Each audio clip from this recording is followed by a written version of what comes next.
দিন সকালবেলা ঘুম থেকে উঠে রেডি হয়ে নিয়েছিলাম মামাবাড়ি যাবো বলে। এই যে রেডি হচ্ছি, নতুন একটা জামা পরে নিয়েছি ঝটপট। আর এই যে নতুন জামা পরেছি, আয়নার সামনে দাঁড়িয়ে একটু কেত মারবো না তা তো হয় না, সেটা সম্ভবই না। তারপরে আবার রাস্তায় বেরিয়ে একটুখানি ভিডিও বানিয়ে নিলাম। আর এই দেখো আমার অবস্থা, আমি লেংড়ে লেংড়ে যাচ্ছি। আর সেটা দেখানোর জন্যই তোমাদের সাথে ভিডিওটা করলাম যে আমার পায়ের অবস্থা খুবই খারাপ, কিন্তু তাও নির্লজ্জের মতো লেংড়ে লেংড়ে মামার বাড়ি চলে গেছি। আগের দিন ফোন করেছিল মামা, আর এই যে আমি তোমাদের দেখানোর চেষ্টা করছি যে আমি মামা বাড়ির একদম সামনেই পৌঁছে গেছি অনেক কষ্ট করে। যাই হোক, আর শুধু পা ব্যথা বা ল্যাংড়া হয়ে গেছি তা নয়, এই যে ভয়েস ওভারটা দিচ্ছি সেটা দিতে গিয়েও কতবার যে খুক খুক করে কেশে নিলাম তার কোনো ব্যাপারই না।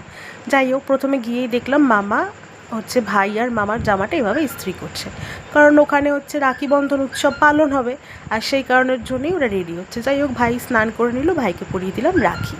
আর ভাইকে ভিডিও করতে নিলেই ও এরকম শুরু করে দেখানো, প্রচণ্ড ক্যামেরা শায়, কিন্তু তাও মোটামুটি কাজ করে। যাই হোক, তারপরে ওখান থেকে বেরিয়ে এলাম ঝট করে আমাদের এই রাখি বন্ধন উৎসবে। আর এটা হচ্ছে দেখে বুঝতেই পারছো যে এটা একটা পার্টির তরফ থেকে করা হয়েছে। এই যে আমরা রাস্তায় এখানে বসে রয়েছি, আমার মামা মাইকে অ্যানাউন্সমেন্টটা করছে।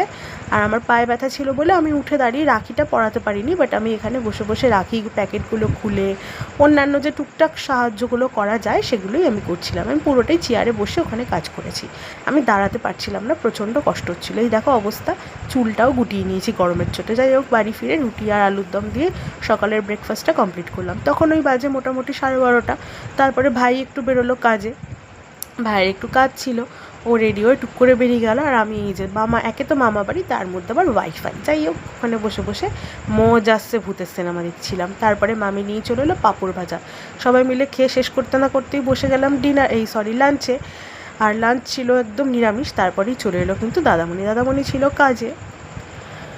হ্যাঁ, দাদামণির আগেই আমরা খেয়ে নিয়েছি, কারণ ও ছিল কাজে।